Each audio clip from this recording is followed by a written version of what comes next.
आज की क्लास में क्लास 10th का प्रश्नावली 4.3 करेंगे। इसमें उदाहरण नंबर 12 है और एक धारा वाला क्वेश्चन है, उसको करके एग्जाम्पल खत्म कर लेंगे। ठीक है, देखिए उदाहरण 12 क्या कहता है, एक ऐसे आयताकार पार्क को बनाना है जिसकी चौड़ाई इसकी लंबाई से 3 मीटर कम हो।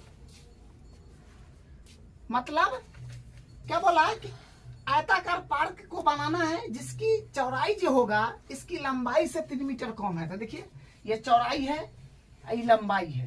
तो चौड़ाई जो है लंबाई से 3 मीटर कम है और चौड़ाई से 3 मीटर ज्यादा है लंबाई।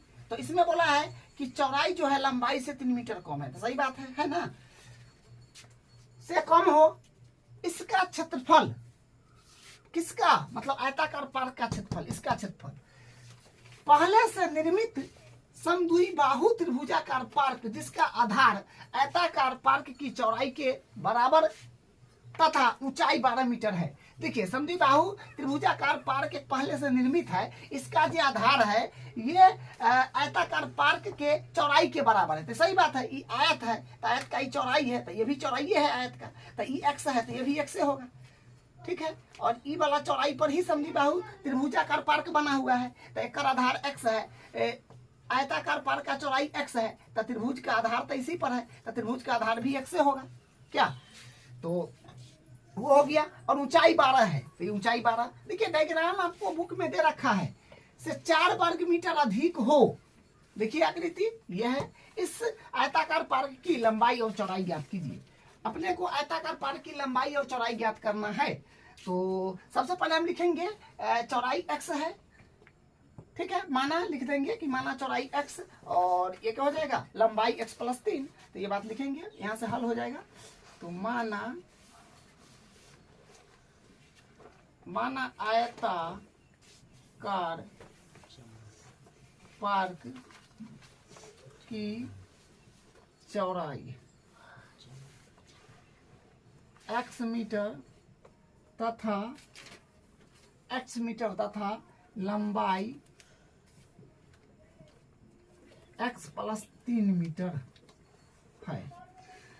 ठीक है, आपके सामने सारा बात लिखा हुआ है, चौड़ाई x मीटर लंबाई x + 3 मीटर, बस वही बात लिखे हैं। ठीक है, चलिए तो ये हो गया।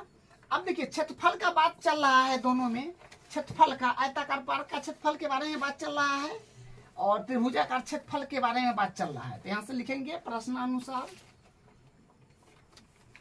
क्या हो जाएगा, आयताकार पार्क का क्षेत्रफल, पार्क का क्षेत्रफल, आयताकार पार्क का क्षेत्रफल और त्रिभुजाकार पार्क का क्षेत्रफल में कुछ संबंध दिया हुआ है, उसको देखेंगे। तो आयताकार पार्क का क्षेत्रफल बराबर त्रिभुजाकार पार्क का क्षेत्रफल। देखिए इस क्वेश्चन में क्या बोला गया है कि आयताकार पार्क का क्षेत्रफल 4 वर्ग मीटर अधिक है त्रिभुजाकार पार्क का क्षेत्रफल से। ठीक है, क्वेश्चन में बोला गया है, क्या बोला गया है कि आयताकार पार्क का क्षेत्रफल जो है 4 वर्ग मीटर अधिक है, किससे, त्रिभुजाकार पार्क का क्षेत्रफल से। तो आयताकार पार्क का क्षेत्रफल 4 वर्ग मीटर अधिक है, तो इसका मतलब ये कम है। तो इसी में 4 से अगर गुना करिएगा तो फिर ये और बड़ा हो जाएगा ना, क्योंकि 4 ऑलरेडी बड़ा है। इसमें फिर से 4 से इसमें 4 जोड़ दीजिए, क्योंकि 4 अधिक है, तो 4 इसमें जोड़िएगा तो इससे और बड़ा हो जाएगा। तो बराबर तो फिर होगा नहीं, तो इसमें 4 जोड़ दीजिए, +4 कर दीजिए किसमें, इसमें त्रिभुजाकार पार्क में। तो ये दोनों अब क्या हो गया, बराबर हो जाएगा। देखिए ये दोनों अब क्या होगा, बराबर हो जाएगा। अब देखिए यहाँ पर ये बात बोला गया है, इसको आपको समझाते हैं। एक ऐसे आयताकार पार्क को बनाना है जिसकी चौड़ाई इसकी लंबाई से 3 मीटर कम हो, इसका क्षेत्रफल पहले से निर्मित समद्विबाहु त्रिभुजाकार पार्क जिसका, इसका क्षेत्रफल किसका, आयताकार पहले से निर्मित समद्विबाहु त्रिभुजाकार पार्क जिसका आधार आयताकार पार्क की चौड़ाई के बराबर है, ऊंचाई 12 है, से 4 वर्ग मीटर अधिक है। इस आयताकार पार्क की लंबाई और चौड़ाई ज्ञात कीजिए। देखिए यहाँ पर बोला है त्रिभुजाकार पार्क जिसका आयताकार पार्क की चौड़ाई के बराबर है, ऊंचाई 12 मीटर, 4 वर्ग मीटर अधिक है। तो 4 वर्ग मीटर अधिक है कौन, पहले से जो निर्मित है, क्या बोलते हैं, इसका क्षेत्रफल मतलब किसका क्षेत्रफल, आयताकार पार्क का क्षेत्रफल। पहले से नियमित समझाऊ, त्रिभुजाकार पार्क जिसका आधार आयताकार पार्क की चौड़ाई के बराबर है तथा ऊंचाई 12 मीटर है से 4 वर्ग मीटर अधिक है। कौन, आयताकार पार्क का क्षेत्रफल, ठीक है, त्रिभुजाकार से 4 वर्ग मीटर अधिक है। कौन, आयताकार पार्क का क्षेत्रफल। तो आयताकार पार्क का क्षेत्रफल 4 वर्ग मीटर अधिक है, तो त्रिभुजाकार पार्क का क्षेत्रफल उससे कम होगा। तो हम इसमें 4 जोड़ दिए तो दोनों क्या हो गया, बराबर हो गया, बैलेंसिंग हो गया। तो यहाँ पर ये चीज को समझना था, ठीक है। तो अब यहाँ से फॉर्मूला लगा दीजिए, आयताकार पार्क का क्षेत्रफल मतलब आयत का क्षेत्रफल होता है लंबाई गुने चौड़ाई, लंबाई गुने चौड़ाई बराबर, और त्रिभुजाकार पार्क मतलब त्रिभुज का क्षेत्रफल होता है 1/2 गुने आधार, आधार गुने ऊंचाई, और +4 है तो 4 +4, ठीक है। तो यहां से ये हो गया।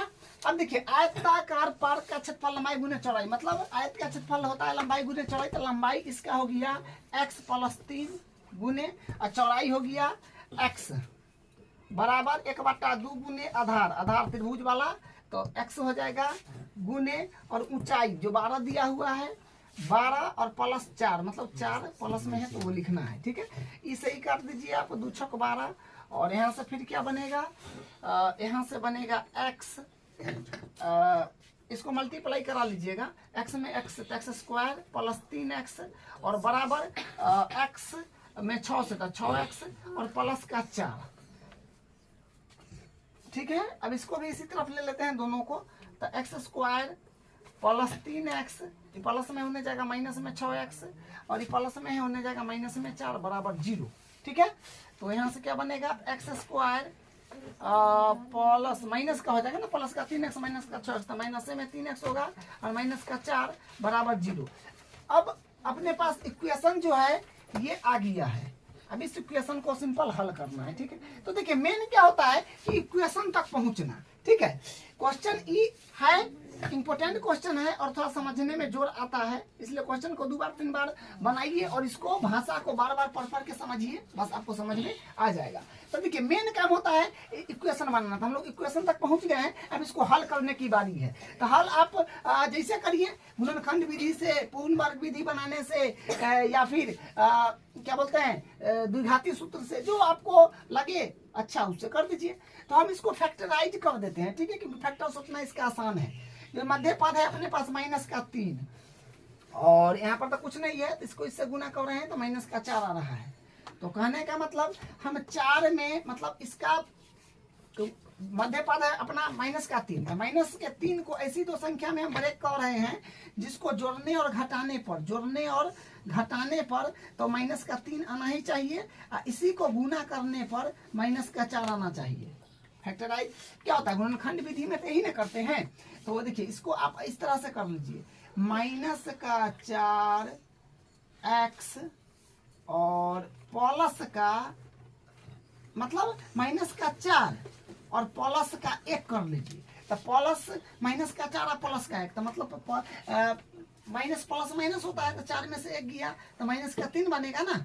3x है माइनस का, इसमें हम x लगा लेंगे, लेकिन -3 को ब्रेक किए तो क्या किए, -4 प्लस का 3 प्लस का 1 में, तो प्लस माइनस तो माइनस, तो 4 में से 3 गया तो 1 ज्यादा अंक माइनस में है तो माइनस में, तो -3 तो आ रहा है। चलिए ठीक है, इसको गुना जरा कीजिए, तो गुना करने पर आ जाएगा 4 में 1 से करिएगा तो 4, एगो माइनस है तो माइनस, तो ठीक है। इसको क्या किए, गुना किए तो अपना ये आ गया। तो कहने का मतलब -3x अपना मध्य पद है। इसके ऐसी 2 संख्या में हम लोग ब्रेक किए हैं जिसको गुना करने पर -4 पुर गया, जोड़ने घटाने पर -3 पुर गया है। तो वो संख्या अपने पास है -4x प्लस का 1x, चाहे डायरेक्ट x लिखिए, तो -3x का ये फैक्टर है अपने पास, ठीक है। तो यहाँ से आप यहाँ से करेंगे तो x² और -4x प्लस का 1 बार x, तो x क्या लिखिएगा, सोझे x लिख दीजिए, ठीक है। -4 बराबर 0। तो यहाँ से फिर हाँ, इसमें फिर कॉमन ले लीजिए, कुछ होगा, और इसमें फिर कुछ कॉमन आ जाएगा। तो यहाँ से कॉमन लेंगे, x आ रहा है, ठीक है। तो x -4 और यहाँ से प्लस है, तो प्लस जो साइन रहता है उसको हम लोग लिख देते हैं, और यहाँ पर कुछ कॉमन नहीं है तो 1 होगा, और x -4 और बराबर जीरो है तो जीरो वो दे दीजिए। हाँ, ये दोनों क्या है, बराबर आ गया है, तो मतलब हम लोग हल सही किए हैं। तो यहाँ से क्या हो जाएगा, x माइनस 4 दोनों बराबर है, उसको एक बार लिखेंगे, x माइनस 4 दोनों को एक बार, जो बच गया जो x प्लस 1 बच गया, तो हो जाएगा x प्लस 1 बराबर 0। इसको एक बार 0 में ला दीजिए, एक बार इसको फिर 0 में ला दीजिए, बस अपना आंसर आ जाएगा। ठीक है, ये सब रफो वर्क था। तो यहाँ से हो जाएगा x माइनस 4 इसके बराबर एक बार 0 और एक बार फिर इसके बराबर 0, जो होगा x प्लस 1 बराबर 0। तो यहाँ से हम लोग x के अगर बराबर करेंगे तो ई माइनस के 4 है तो उधर जाएगा तो प्लस का होगा, तो x बराबर 4 आ जाएगा। और यहाँ से x के अगर हम लोग बराबर करेंगे तो प्लस में इस तरफ जाएगा तो माइनस का हो जाएगा, तो मतलब x का 2 मान आ गया। ठीक है, द्विघात समीकरण है तो 2 मान तो आएगा ही। तो x के एगो x का मान 4 आ गया, एगो x का मान माइनस का 1 आ गया। लेकिन आप जानते हैं कि माइनस का 1 तो होगा नहीं, क्योंकि आयत का चौड़ाई को हम लोग x माने थे, है ना। आयताकार पार की चौड़ाई x है, तो चौड़ाई या तो होगा नहीं होगा, कभी ऋणात्मक में थोड़ी हो सकता है। तो यहाँ पर ये बात को लिख दीजिए, पॉसिबल तो है नहीं। आयत का चौड़ाई कभी भी ऋणात्मक नहीं हो सकता है, इसलिए x बराबर माइनस का 1, इसलिए x बराबर माइनस का 1 संभव नहीं है।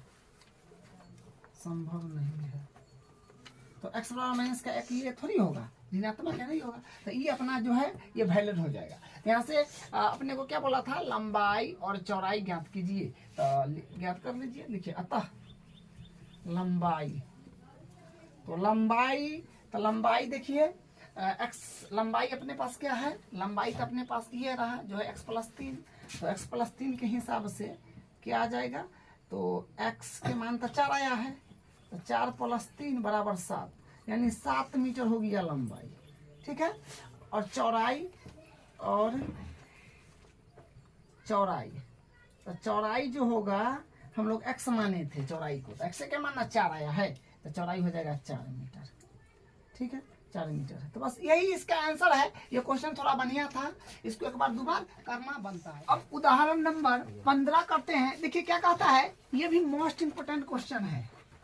ठीक है, देखिए क्या कह रहा है, एक मोटर बोट जिसकी स्थिर जल में चाल 18 किलोमीटर प्रति घंटा है, 24 किलोमीटर धारा के प्रतिकूल जाने में वही दूरी धारा के अनुकूल जाने की अपेक्षा 1 घंटा अधिक लेती है, धारा की चाल ज्ञात कीजिए।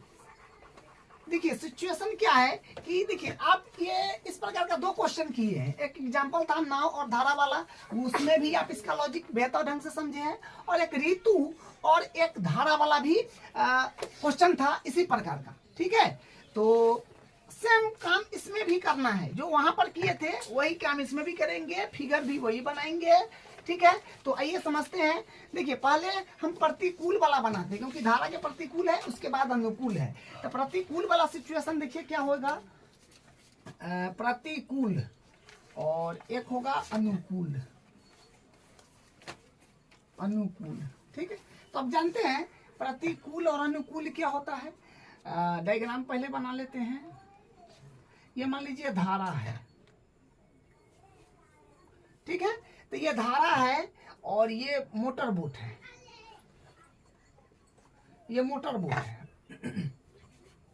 मान लीजिए कि ये चल रहा है इस तरफ, ये जो है ये चल रहा है इस तरफ, ठीक है, और ये धारा जो है ये चल रहा है इस तरफ। प्रतिकूल का मतलब वही ना होता है, मतलब नाव चले दूसरी दिशा में और धारा चले दूसरी दिशा में, मतलब अपोजिट। ये जो है मोटर बोट ये चल रहा है इस तरफ और धारा चल रहा है उस तरफ, तो ये प्रतिकूल हो गया। अनुकूल में देखिए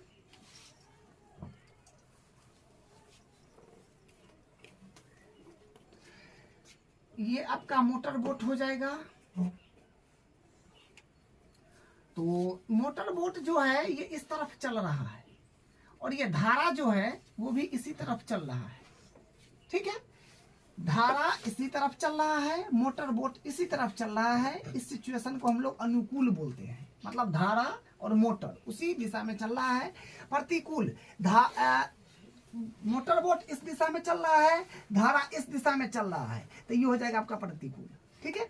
अब मान लेते हैं कुछ, यहाँ पर क्या बोला है कि धारा की चाल ज्ञात कीजिए, धारा की चाल। अच्छा, तो धारा को हम लोग मान लेते हैं x किलोमीटर प्रति घंटा के हिसाब से चल रहा है, मान लीजिए। तो ये भी तो धारा है, ये भी x किलोमीटर प्रति घंटा की चाल से चलेगा, ठीक है। और क्या बोला है कि एक मोटर बोट जिसकी स्थिर जल में चाल 18 किलोमीटर प्रति घंटा है। अच्छा, ये बात तो आप जानते हैं ना, मोटर बोट का चाल दे दिया, ये बात आप जान रहे हैं ना।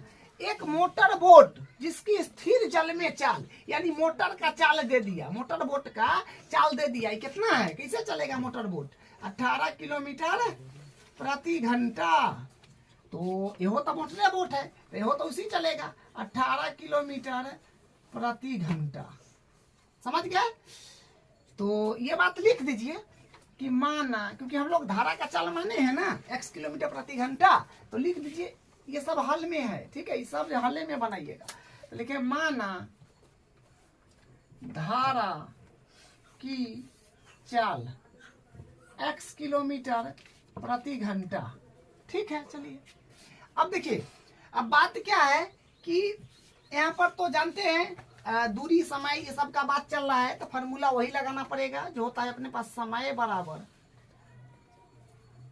बराबर दूरी बट्टा चाल। ये बात तो आप जानते हैं, सेम फार्मूला इसमें भी लगाना होगा। चाल होता है, ये प्रतिकूल वाला है और ये अनुकूल वाला है। तो दूरी कितना है? दूरी तो दिया गया है कि 24 किलोमीटर धारा के प्रतिकूल जाएगा और वही दूरी धारा के अनुकूल भी जाएगा। तो दूरी तो आप जान गए कि दूरी अपने पास क्या दिया है, दूरी है 24 किलोमीटर। तो दूरी 24 किलोमीटर, इसके लिए भी तो दूरी वही है, प्रतिकूल और अनुकूल दोनों में तो वही दूरी जाएगा। तो दूरी इसके लिए भी 24 किलोमीटर हो जाएगा, तो इसका भी दूरी क्या हो जाएगा, 24 किलोमीटर। दूरी हो गया 24 किलोमीटर, इसका भी 24 किलोमीटर, क्योंकि बोला है ना कि 24 किलोमीटर धारा के प्रतिकूल भी जाएगा और वही दूरी धारा के अनुकूल भी जाएगा। तो यहाँ पर सारा सिचुएशन जो था वो लिख लिए। पहले यहाँ पर हम लोग चाल निकालेंगे ना, चाल निकाल लेंगे। तो चाल क्या हो जाएगा इसका, चाल जो होगा, देखिए प्रतिकूल ये मोटर बोट है, ये 18 की स्पीड से चल रहा है इस तरफ, ये x के स्पीड से चल रहा है उस तरफ। तो मोटर बोट का चाल क्या होगा, ये कम जाएगा। तो क्या हो जाएगा, ये हो जाएगा 18 माइनस x किलोमीटर प्रति घंटा हो जाएगा। तो ये चाल हो जाएगा अपने पास। इसमें भी चाल तो पहले निकालिएगा ना, चाल क्या हो जाएगा अनुकूल के सिचुएशन में। तो चाल हो जाएगा, ये चल रहा है 18 किलोमीटर प्रति घंटा के चाल से, ये चल रहा है x के चाल से, दोनों उसी तरफ चल रहा है। तो 18 के चाल से ही आ रहा है, या पानी x के चाल से आ रहा है, जिसको धक्का देगा तो यहाँ पर चाल क्या होगा, बढ़ जाएगा। तो हो जाएगा 18 प्लस x किलोमीटर प्रति घंटा, ठीक है।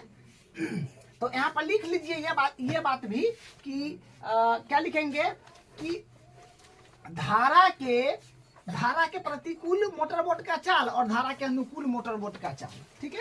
यहाँ पर लिख लीजिएगा कि धारा के प्रतिकूल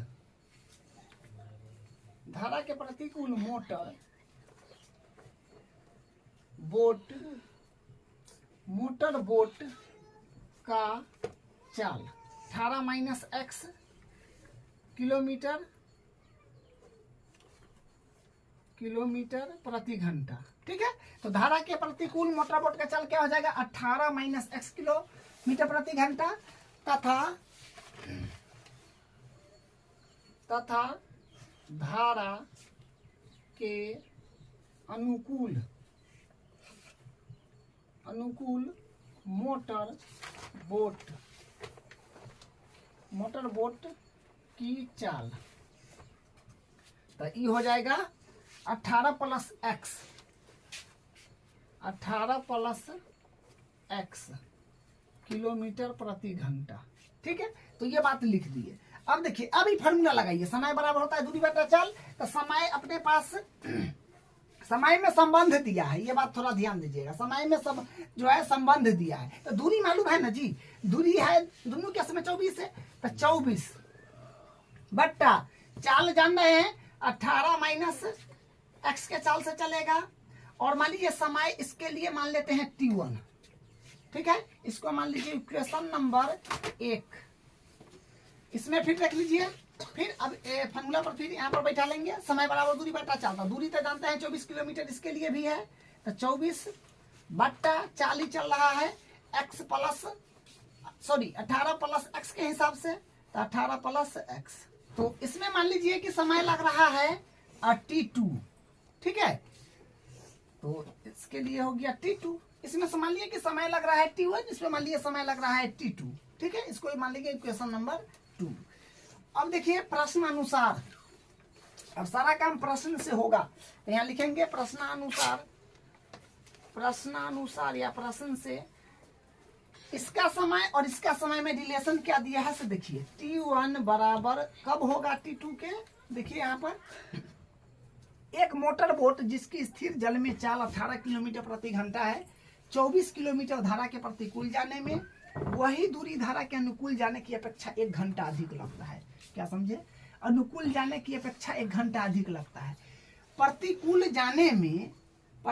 जाने में समय तो जाहिर सी बात है कि ज्यादा लगेगा, क्योंकि नाव को यह इधर आएगा, धारा उधर जाएगा, तो नाव को तो ठेलेगा, तो जो समय ज्यादा लगेगा। और प्रतिकूल वाला में नाव उधरे जाएगा, धौरो उधरे जाएगा, तो स्पीड बढ़ाना देगा, ठेल का और स्पीड कर देगा उसको।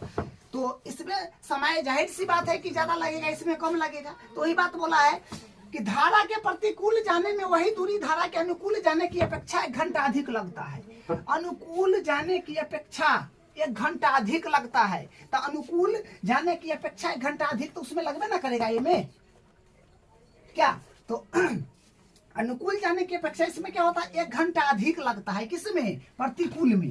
तो 1 घंटा इसमें अधिक लग रहा है और इसमें 1 घंटा का मतलब कम लग रहा है। प्रतिकूल में इसका मतलब 1 घंटा ज्यादा लग रहा है, तो अनुकूल में 1 घंटा कम लग रहा है। तो इसमें 1 घंटा बढ़ा दीजिएगा, तो फिर बराबर बात रहेगा कहाँ। तो यहाँ पर फिर सिचुएशन गड़बड़ हो जाएगा, तो बराबर होगा नहीं। तो 1 घंटा अगर इसमें ज्यादा लग रहा है, 1 घंटा ज्यादा लग रहा है, तो 1 घंटा इनमें कम लग रहा होगा, तो +1 इसी में करिए। अब दोनों बराबर हो गया, सिचुएशन दोनों सिचुएशन क्या हुआ, बराबर हो गया। इस बात को थोड़ा ध्यान से समझना था। अब यहाँ से क्या करेंगे, T1 इसको मान लीजिए समीकरण में 3 मान लीजिए। ठीक है, तब यहाँ से क्या करेंगे, T1 और T2 का मान हम लोग समीकरण 3 में रख देंगे। ठीक है, यहाँ से लिखेंगे, बस ये मेन था और यहाँ पर ये सब डायग्राम बनाए हैं वो मेन था बस। अब यहाँ पे लिखेंगे T1 तथा T2 का मान समीकरण 3 में रखने पर ठीक है। T1 देखिए 24 बट्टा 18 माइनस 24 बराबर है, तो बराबर T2 है 24 बट्टा 18 प्लस एक्स, और +1 है यहाँ पे, तो प्लस है। सर वहाँ पे 24 लिख दिए, 18 माइनस एक्स ना होगा, सॉरी यहाँ पर 18 माइनस एक्स होगा। T1 24 बट्टा 18 माइनस एक्स है। ठीक है, तो ये यहाँ पर एक्स होगा। ठीक है, इस कॉमन मिस्टेक को थोड़ा ध्यान रखना पड़ता है। चलिए, तो ये हो गया। अब यहाँ से क्या करेंगे, हम इसको भी इसी तरफ ले लेते हैं। तो देखिए क्या आएगा, यहाँ से हो जाएगा अपने पास 24 बट्टा 18 माइनस एक्स, और ये बराबर किस तरह प्लस में होने जाएगा, तो माइनस में होगा। तो यहाँ से क्या होगा, 24 बट्टा 18 माइनस एक्स बराबर 1। अब यहाँ पर क्या काम कीजिए, यहाँ पर अब यही काम कीजिए, इसको इस तरफ कर देते हैं। ठीक है, तो हो जाएगा 24 बट्टा 18, एक बार लिख देते हैं, 24 बट्टा 18 माइनस एक्स और माइनस और एक है 24/18 प्लस एक्स, ठीक है, और बराबर एक है तो एक। अब यहाँ से हम लोग क्या कर रहे हैं, इसमें से 24 को कॉमन ले लेंगे तो कितना बनेगा अपने पास, बनेगा ये हो जाएगा 1/18 माइनस एक्स, और यहाँ से बनेगा 1/18 माइनस 24, सॉरी 18 माइनस एक्स, ठीक है, बराबर हो जाएगा एक। तो यहाँ से फिर सॉरी प्लस का है, अब यहाँ से आ जाएगा 24 और एलसीएम अगर कर रहे हैं तो एलसीएम लेने के पर आ जाएगा अपने पास 18 माइनस एक्स और 18 प्लस एक्स, ठीक है। तो इससे ये तो कट जाएगा, तो यानी यहाँ पर आएगा 18 प्लस एक्स और माइनस, और यहाँ पर आ जाएगा इसे ही कटने के बाद 18 माइनस एक्स अब बराबर एक। तो यहाँ से फिर बनेगा 24 और साइन चेंज करवा लीजिए, तो 18 प्लस एक्स माइनस का 18 माइनस माइनस प्लस का एक्स बट्टा, और इसको एलसीएम करना पड़े, एलसीएम नहीं, हाँ ये आइडेंटिटी बन रहा है, ठीक है, तो आइडेंटिटी बन रहा है, तो ये अपने पास आइडेंटिटी से क्या आ जाएगा, मतलब a minus B A plus B, तो ए स्क्वायर मतलब 18 का स्क्वायर और माइनस 18 का स्क्वायर माइनस एक्स का स्क्वायर। देखिए यहाँ पर क्या माइनस 18 प्लस का 18 ये कट जाएगा, तो फिर अपने पास यहाँ से क्या मिलेगा, देखिए अपने पास आएगा 24 और यहाँ से बनेगा प्लस एक्स यानी 2x हो जाएगा, ठीक है, और यहाँ पर आ जाएगा यहाँ पर क्या बनेगा, 18 का स्क्वायर होता है 324 माइनस और x का स्क्वायर तो x स्क्वायर होगा और बराबर एक। अब क्या काम कीजिए, देखिए इसमें कैलकुलेशन थोड़ा सा है वो तो करना पड़ेगा। अब देखिए अब क्या हो जाएगा, अगर उस देखिए 24 को अगर हम इसमें मल्टीप्लाई अगर करा ले तो 24 दूनी 48 हो जाएगा, तो 48x मतलब 24 दूनी 48x अपॉन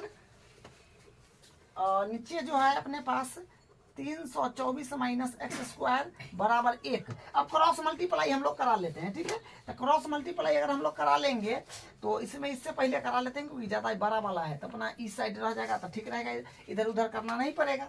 तो एक से करिएगा तो बात तो वही ना रह जाएगा, 324 माइनस एक्स स्क्वायर बराबर 48x, ठीक है। इसको भी इसी तरफ ले लेंगे तो क्या होगा,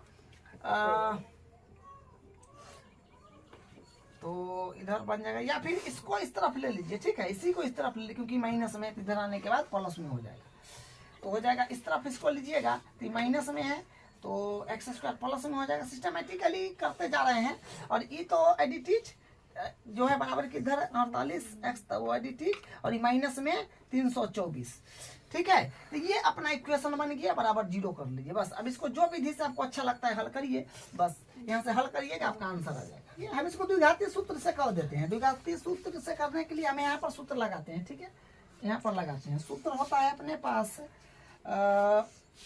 x बराबर माइनस का b plus minus root under B square minus का 4ac अपॉन 2a, ठीक है। तो ए बी सी जानते हैं क्या होता है, गुणांक होगा सबका, तो ए का हो जाएगा एक्स स्क्वायर का गुणांक जो कुछ नहीं है, तो यहाँ पर 1 हो जाएगा, और बी हो जाएगा 48 और बी 48 हो जाएगा, और सी हो जाएगा अपने पास माइनस का 324, ठीक है। बस वैल्यू को जमा दीजिए, यहाँ से होगा x बराबर माइनस का b, तो b का वैल्यू तो 48 है, माइनस था माइनस, बी की जगह 48 प्लस माइनस, तो रूट अंडर बी स्क्वायर, तो बी का वैल्यू था 48 है, यानी 48 का स्क्वायर करना होगा, और माइनस 4 गुने 4ac है, समझे, यह 4ac, 4 गुने a का वैल्यू अपने पास है 1 गुने, और c का वैल्यू अपने पास है माइनस का 324 बट्टा 2a, बस आप कैलकुलेशन करना है, ठीक है, a का वैल्यू 1। तो अब यहाँ से क्या बनेगा, यहाँ से आ जाएगा x बराबर माइनस का 48 प्लस माइनस रूट में 48 का स्क्वायर अब निकालना पड़ेगा, तो 48 का स्क्वायर हो जाएगा 2304 और माइनस, इस सब का कैलकुलेशन करिएगा तो माइनस माइनस का प्लस हो जाएगा। इस सबको मल्टीप्लाई करने के बाद आ जाएगा 12 9 6, मतलब 1296 आ जाएगा। ठीक है, इस सबको मल्टीप्लाई करिएगा तो आएगा 1296, माइनस 2 दफा है तो प्लस का हो जाएगा। ठीक है, 2 1 2। अब यहाँ से फिर देखिए अब क्या हो जाएगा कि अपने पास आ जाएगा x बराबर, इस सब को कैलकुलेट करिएगा अंदर में तो ये पहले लिख लीजिए माइनस का 48 और प्लस माइनस के रूट के अंदर सबको जोड़ रूट लीजिएगा तो आएगा 3600। ठीक है, अब बट्टा 2 है तो 2, तो यहाँ से आ जाएगा x बराबर 3600, इसका तो वर्गमूल हो जाएगा तो माइनस का 48 और प्लस माइनस ये हो जाएगा अपने पास 6 60। ठीक है, मतलब 60 का हो जाएगा, 3600 का रूट अंडर 60 होता है। ठीक है, अब यहाँ से 2 कस ले लीजिए, यहाँ से 2 कस लीजिए। ठीक है, तो आएगा माइनस का 48, एक बार प्लस में ले लीजिए 60 बट्टा 2, तो क्या बनेगा, तो देखिए यहाँ से सब पूरा कैलकुलेट करिएगा ना तो ऊपर में आएगा 12 12 बट्टा 2 यानी 6 आ जाएगा। जगह का शॉर्टेज है इसलिए हम डायरेक्ट लिख दे रहे हैं। तो इसका वैल्यू को 6 आ गया और यहाँ से फिर एक आएगा, एक 6 आ गया पहला केस में, और देखिए फिर दूसरा केस में क्या आएगा, तो यहाँ से आ जाएगा x बराबर माइनस का 48 और माइनस का 60। तो इधर साफ साफ बुझा रहा है कि माइनस में आने वाला है, तो किसी का चाल दूरी माइनस में थोड़ी होता है। तो x बराबर ई हो जाएगा माइनस, x बराबर यहाँ से मिलेगा 108 माइनस का बट्टा 2, तो यहाँ से आएगा x बराबर 5 4 माने माइनस का 54। तो देखिए ये तो पॉसिबल नहीं होगा क्योंकि किसी का चाल है या दूरी है वो माइनस में नहीं हो सकता है, तो ये पॉसिबल नहीं होगा। पॉसिबल ये होगा x बराबर 6 हो जाएगा। ठीक है, तो 6 के चाल से चलेगा, ऋणात्मक चाल थोड़ी हो सकता है। तो यहाँ पर लिख दीजिए, अतः यानी धारा की चाल हो जाएगा 6 किलोमीटर प्रति घंटा हो जाएगा। ठीक है, तो यही इसका आंसर है और अपना एग्जाम्पल कंप्लीट हो गया है। दोनों क्वेश्चन थोड़ा बढ़िया था, इसको एक बार 2 बार करना बनता है तो आपका कंप्लीट हो जाएगा। ठीक है।